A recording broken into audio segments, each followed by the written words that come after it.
Bumili ako ng Slime Mart sa Toy Kingdom. Tingnan nyo naman yung laman niya, sobrang dami. So sabi dito, the food is fake, do not eat. Diyan tayo hindi sure. Kasi lahat kinakain natin. Ay! So, medyo gumaganda na ulit yung sigaw natin kasi medyo gumagaling na yung lalamunan ko. Kaya naman, kabahan na naman yung mga tenga nyo. Ayan na!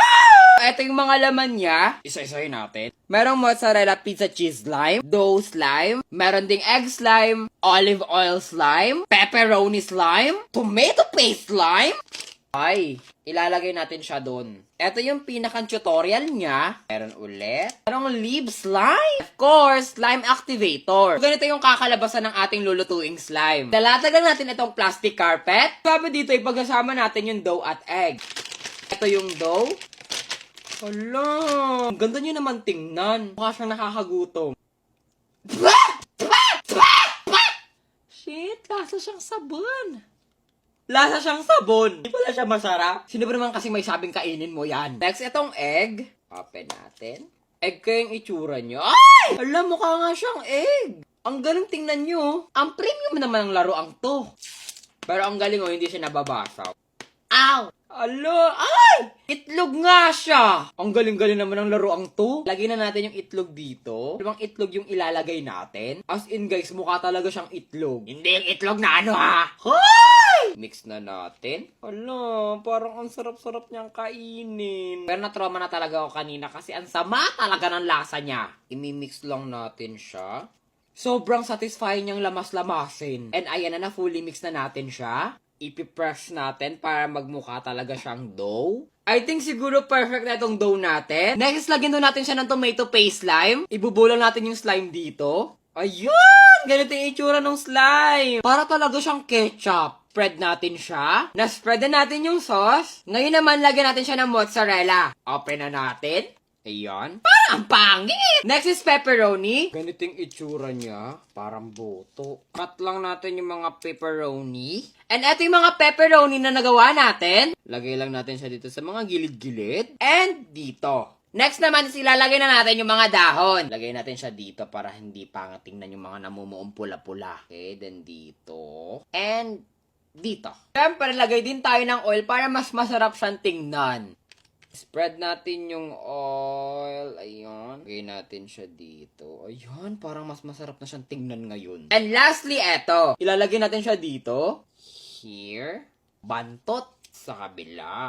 So, bali ang gagawin natin dito is ilalagay natin siya sa gilid para magmukha talaga siyang niluto. Lagay natin dito yung brown. Bakit parang nasunog naman yung itsura nito? And eto na yung itsura ng pizza natin. Pero in fairness, cutie-cutie siya. And ang sarap niyan tingnan. Na-achieve natin yung final look niya. Pero in fairness, mukha talaga siyang pizza. And finally, pwede na natin siyang lamas-lamasin. Okay, mix na natin siya. Hey, ayun na. Mix na natin sila. Eee!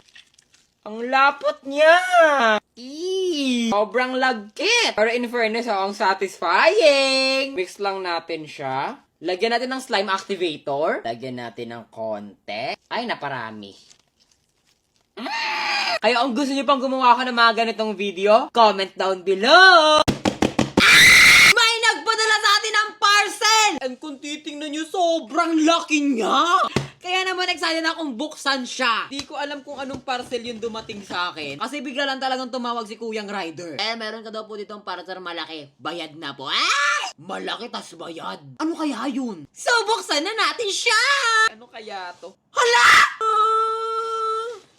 Crayon Shinshan! Bukas ko kaagad ang parcel is meron agad na una na Crayon Shinshan. Sobrang high quality niya. May another box na naman! Ngayon naman buksan na natin tong box na to. Ano kayang laman nito? Okay, kinakabahan ako. Ang OA. Open na natin. So may pa-surprise talaga siya kasi box na naman ata yung laman nito. Ala! So, galing siya sa Casetify. So, open daw natin dito. Sa mga hindi nakakaalam, favorite ko rin talaga si Shinshan. So, tingnan nyo naman, diba? Ang cutie-cutie niya. Ngayon naman, open na natin kung ano ba talaga yung laman ng box na to. Malamang case galing sa Casetify eh. Pinutin daw natin to. Yun. Ay, ang galing. Ay, gaganon pala.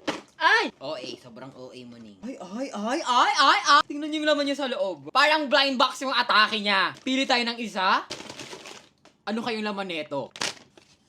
Ay! Ano to? Lagayan ng AirPods!